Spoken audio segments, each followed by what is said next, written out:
Welcome to another deep dive. You wanted to explore mysticism, and I got to say this one is going to be a wild ride. Oh yeah, buckle up. So today's deep dive is going to be all about this Buddhist teacher, Burbea. Yeah, he's got all these talks and lectures. I mean, they're really something else. And, well, before we get into it, what are some of the big ideas we're going to be covering today?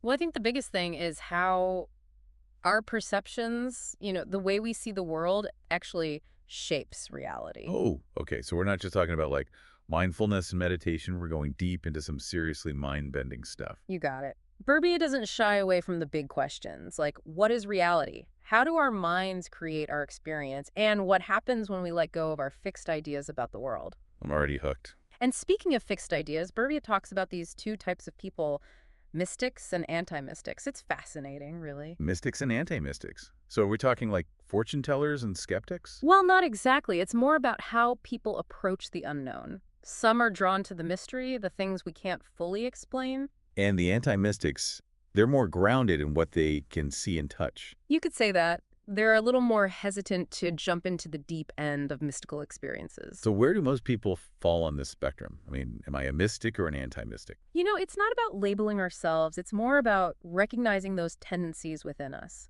We all have a bit of both, the mystic and the skeptic. The key is to be aware of those inclinations and approach things with an open mind. So even if I'm skeptical at first, it's worth exploring these ideas. Absolutely. That's what this deep dive is all about. Diving in with curiosity and seeing where it leads us.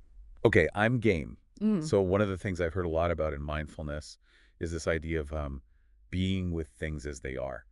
Just accepting reality as it is. Ah, yes, the classic mindfulness mantra.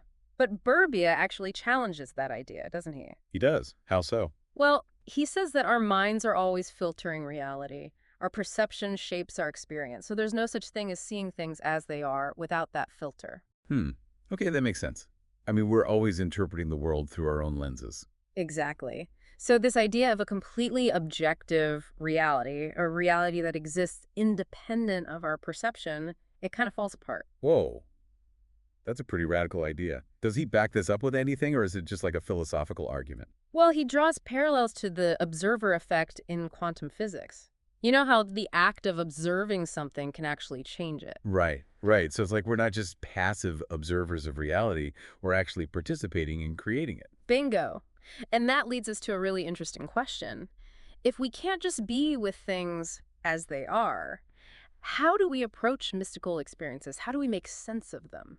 Yeah, that's a good question. If everything is filtered through our perception, how can we even talk about things like enlightenment or mystical states? Well, Burbee has a really pragmatic approach. He says instead of getting bogged down in the debate about whether something is real or not, we should focus on the effects it has. Okay, so like instead of arguing about whether astral projection is real or not, we should ask what impact believing in it and practicing it has on someone's life. Exactly. It's a shift from rarefication, like, is this real, to pragmatism, what does this do? That's a really interesting way to look at it. It's less about dogma and more about, lived experience. Precisely. He uses this example of scientific materialism versus mystical Tantra teachings. They're both ways of seeing the world, right? Right.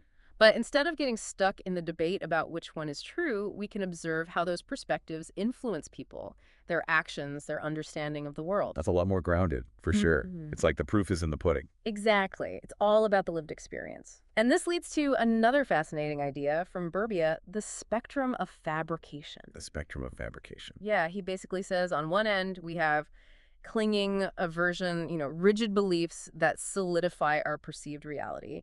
And on the other end, we have letting go, love, and insight into emptiness, which dissolve that rigid reality. Okay, so the more we cling to fixed ideas, the more solid and separate our reality seems. Yes, and the more we let go, the more our perception opens up, revealing a more fluid and interconnected reality. That's really powerful. It suggests we have more influence over our experience than we might realize. Absolutely. And remember those mystics and anti-mystics we talked about? Even someone who's initially skeptical of mystical ideas, if they can let go of clinging and aversion, they might find themselves experiencing the world in a whole new way. Wow, that's really empowering. So it's not just about having mystical experiences, it's about cultivating a certain way of being in the world. Yes, it's about how we relate to our experience, to our perceptions, to the world around us. So what about those mystical experiences themselves? Should we just be chasing after them? That's where things get a little tricky. Burbea cautions against clinging to any specific mystical experience as the ultimate truth, no matter how profound. He argues that clinging can actually hinder further growth and evolution. So even if we have a life-changing experience of oneness or enlightenment, we shouldn't get attached to it. Exactly. He tells the story about someone on a retreat who had this powerful experience of oneness. It was incredibly impactful, but Burbea emphasizes that holding on to it as the ultimate truth could limit further exploration and understanding. It's like mistaking the finger pointing at the moon for the moon itself. Yeah. We need to keep exploring, keep inquiring, even after those profound experiences. Exactly. Mystical experience is a journey, not a destination. And this brings us to a core concept in Buddhist philosophy: emptiness. Okay, emptiness. Ready to dive in. Mm. What does Birdie have to say about this rather abstract concept? Well, he defines emptiness as the ultimate truth, meaning that nothing exists independently of perception. Now, I know this might sound a bit challenging, especially for those who are more scientifically minded. So even our sense of self, our thoughts, our emotions, everything we perceive as real is ultimately empty of inherent existence. It is a radical idea. It takes time to wrap your head around it, but it's a core principle in many mystical traditions. It definitely challenges our conventional way of thinking. So how does this concept of emptiness relate to Burbea's view of the Buddha? Well, he argues that the Buddha himself was a mystic, albeit one who cautioned against clinging to specific mystical perceptions as ultimate truths. So even though the Buddha taught emptiness, which is a deeply mystical concept, he also emphasized the illusory nature of even mystical experiences. Isn't that a bit of a paradox? It might seem that way, but it highlights the importance of not clinging to any fixed view of reality, even a mystical one. I see. It's like even mystical experiences are just another layer of perception. Yes, exactly. Our perception is constantly shaping our experience, and freedom comes from letting go of attachment to any fixed view. This reminds me of that Rumi quote. We may worry about death, but what hurts the soul more is to live without tasting the water of its own essence. It's like we're being invited to see the world with fresh eyes, to experience it directly without the limitations of our preconceived notions. Beautiful quote, and Burbea actually quotes another source. It goes, "The voyage of discovery consists not in seeking new landscapes, but in having new eyes." Wow, I love that. Yeah. It's not about needing to go somewhere else or achieve something extraordinary. It's about shifting our perspective, seeing the familiar with a sense of wonder and curiosity. And that's what Burbea believes meditation is all about: learning to see differently, to develop new eyes that can liberate us from limiting beliefs and open us up to new possibilities. So meditation is not just about relaxation or stress reduction. It's about fundamentally changing how we perceive reality. Exactly. Imagine approaching your daily life, your relationships, even your challenges with new eyes. What might shift? How might your experience transform?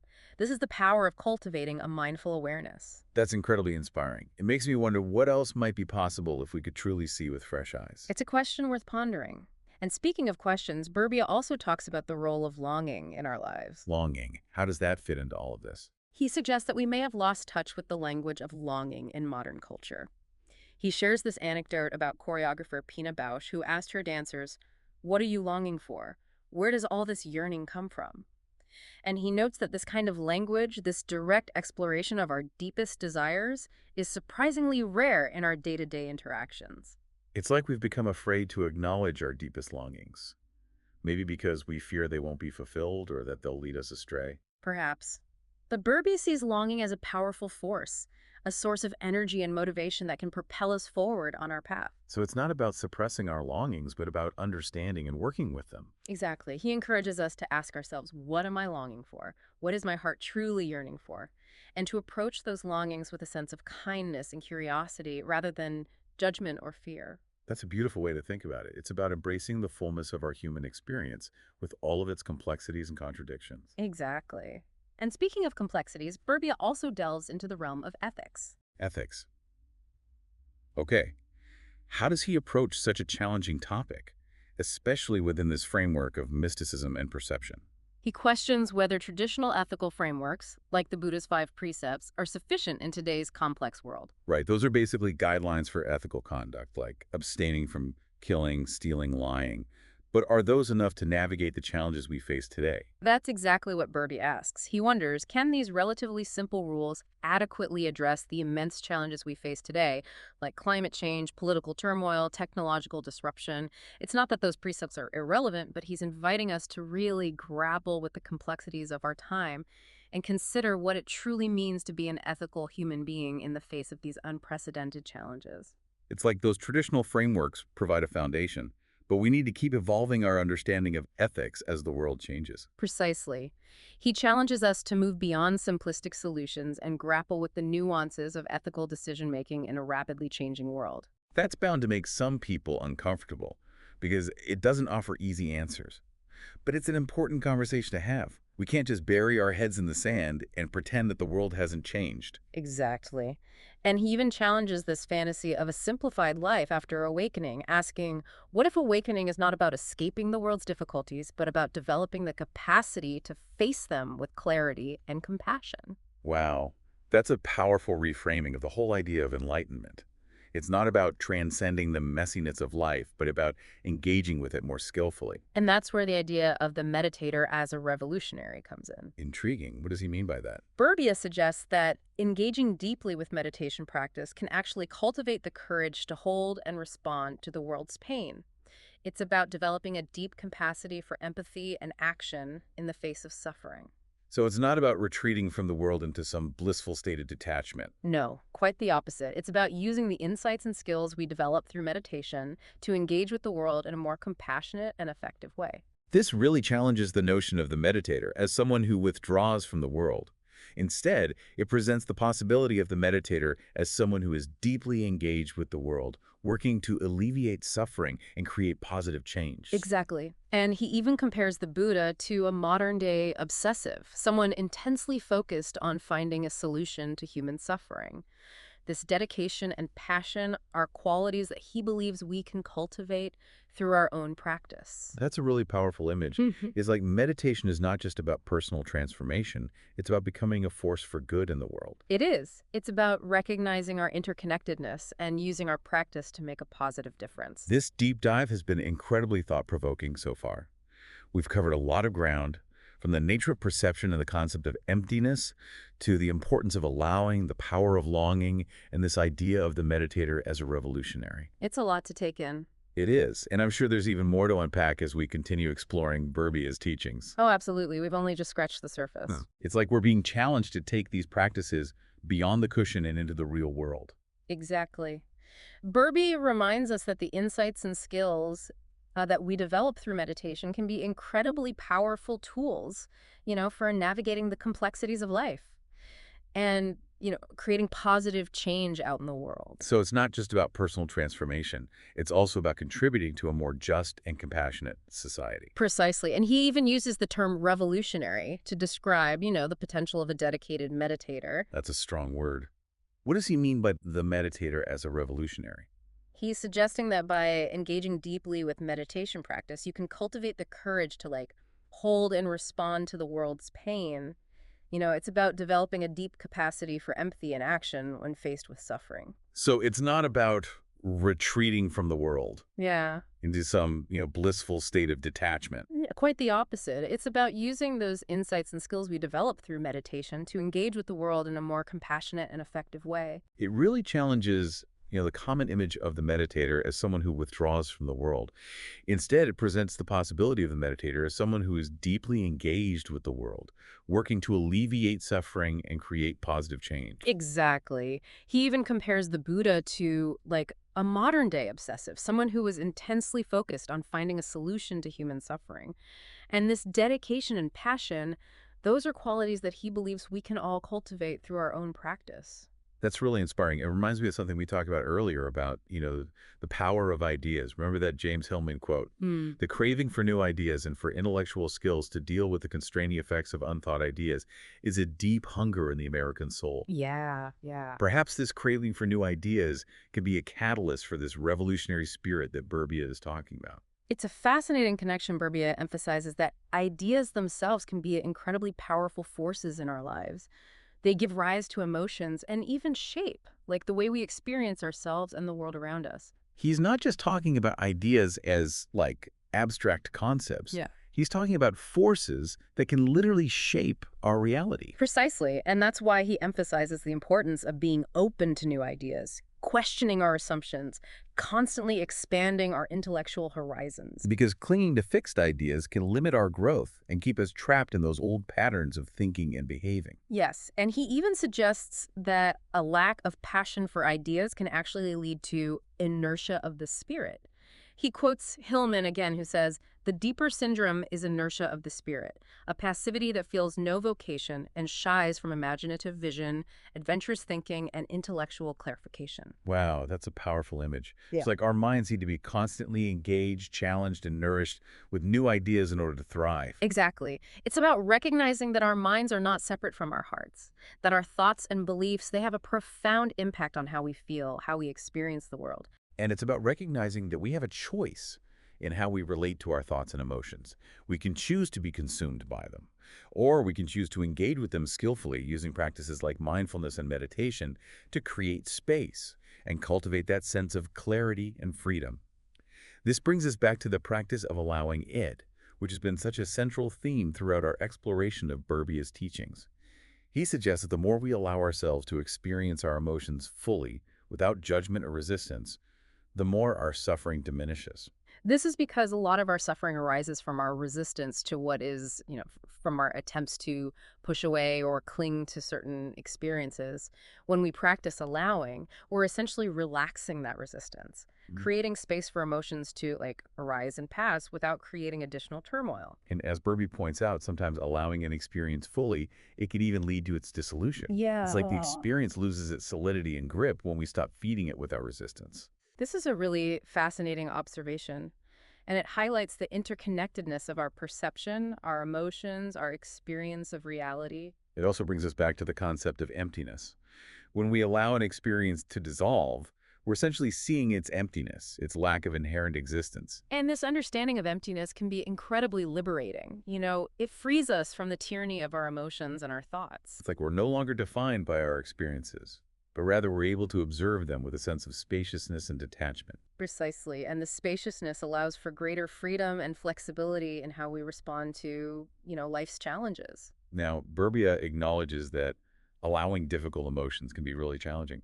He even describes anger and fear as experiences that can, take over our entire being, making it difficult to find any sense of grounding or spaciousness. He suggests that in these cases, it can be helpful to connect with, the underlying hurt or woundedness that might be fueling these intense emotions. So with anger, for example, he encourages us to explore the hurt or sadness that might be present beneath the surface. By tending to those deeper feelings, we can create space for the anger to heal and for the intensity to subside. This reminds me of the idea that all emotions are valid and have a purpose. It's not about trying to get rid of our anger or fear, but rather about understanding where they're coming from and responding to them in a skillful way. Yes, exactly. It's about cultivating a sense of compassion for ourselves and for the parts of us that are hurting. Burbea also emphasizes the importance of paying attention to the subtle energetic shifts that happen when we're experiencing different emotions, doesn't he? Yeah, he points out that we often have this unconscious energetic relationship with our experiences. For example, we might be pushing away an experience with aversion or clinging to it with grasping. Mm-hmm. Right. By becoming aware of these subtle energetic patterns, we can start to shift them and create more space for healing and transformation. It's like we're tuning into a whole other dimension of our experience, a dimension that is often overlooked or ignored. Precisely. And by becoming more attuned to our energy body, we can gain these valuable insights into our emotional patterns and develop more skillful ways of working with them. He also reminds us that even seemingly positive states, like calmness or peace, can be these incredibly valuable resources. We often dismiss these states as insignificant, but Burbea encourages us to savor them, to allow ourselves to be nourished by them. Because these positive states can become a source of strength and resilience, supporting us as we navigate those inevitable challenges of life. He even uses the analogy of a salt crystal dissolving in water, doesn't he? Yes, if you put a rock of salt in a small glass of water, the water is going to be incredibly salty and undrinkable. But if you put that same rock of salt in a vast lake, you'll barely even notice the saltiness when you take a sip. Similarly, if our awareness is contracted, our challenges can feel overwhelming and consuming. But if we expand our awareness, those same challenges can feel less intense and more manageable. This is why Burbea emphasizes the importance of developing spaciousness in our awareness, of creating a sense of vastness that can hold all of our experiences, both pleasant and unpleasant. And this spaciousness is not something that we create. It's something we discover. It's like it's always there, just waiting to be recognized and inhabited. So how do we go about discovering this spaciousness? What are some of the practices Burbea recommends? Burbea suggests various practices. One of them is to just open our awareness to include the sounds around us. That's interesting because sounds naturally arise from all directions and distances. Paying attention to sound can help us, expand our awareness beyond the confines of our own body and mind. Exactly. And as we practice with this, we might even experience a dissolving of the boundaries between ourselves and the world around us, leading to a sense of interconnectedness and oneness. That sounds incredibly liberating, like we're tapping into something much larger than ourselves. It is. And remember, this is just one of many possible approaches to working with our emotions and cultivating spaciousness. There's no one right way to do this, and it's important to find what works best for you. Exactly. Burbea encourages experimentation and exploration, and he emphasizes that different practices will resonate with different people at different times. He also reminds us that it's okay if we don't feel a strong emotional response during meditation. It doesn't mean we're doing it wrong. It simply means that in that moment, our emotional landscape might be relatively calm. So it's about being patient and allowing our practice to unfold organically, without forcing or striving. Exactly. It's about cultivating a sense of curiosity and kindness towards ourselves and our experience. This brings us back to the importance of self-compassion, something that Burbea seems to emphasize throughout his teachings. He really does. He reminds us that meditation is a gift, a way of cultivating a deeper relationship with ourselves and with the world around us. It's not about achieving some, perfect state of being, but rather about gently and compassionately exploring our own inner experience with all of its complexities and nuances. That takes the pressure off, doesn't it? Yeah. It allows us to approach our practice with a sense of openness and curiosity, rather than judgment or self-criticism. Exactly. And as we cultivate this deeper awareness, we might start to notice the subtle ways in which we fabricate our own reality through, our thoughts, beliefs, and perceptions. And recognizing this fabrication can be incredibly empowering because it shows us that we have the ability to shape our own experience. We're not just passive recipients of whatever life throws our way. We can choose to feed those patterns that lead to suffering, or we can choose to cultivate the qualities that lead to freedom and well-being. It's like we're being given a choice to continue operating on autopilot or to become conscious creators of our own reality. Yes. And as we continue to explore and deepen our practice, we might discover that our understanding of ourselves, of reality, and of the path itself is constantly evolving and unfolding. And it's both exciting and a little bit daunting, isn't it? To realize that there's always more, to learn more, to discover more, to experience. It's like we're embarking on a lifelong adventure. It is. And this ongoing process of discovery is the true heart of the mystical journey. So as we wrap up this deep dive into Rob Burbea's teachings on mysticism, perception, and the power of letting go, what would you say is the most essential takeaway for our listeners? If I had to sum it up in one sentence, I'd say this. You have the power to shape your experience of reality. It's not about escaping the world, but about engaging with it in a more skillful and compassionate way.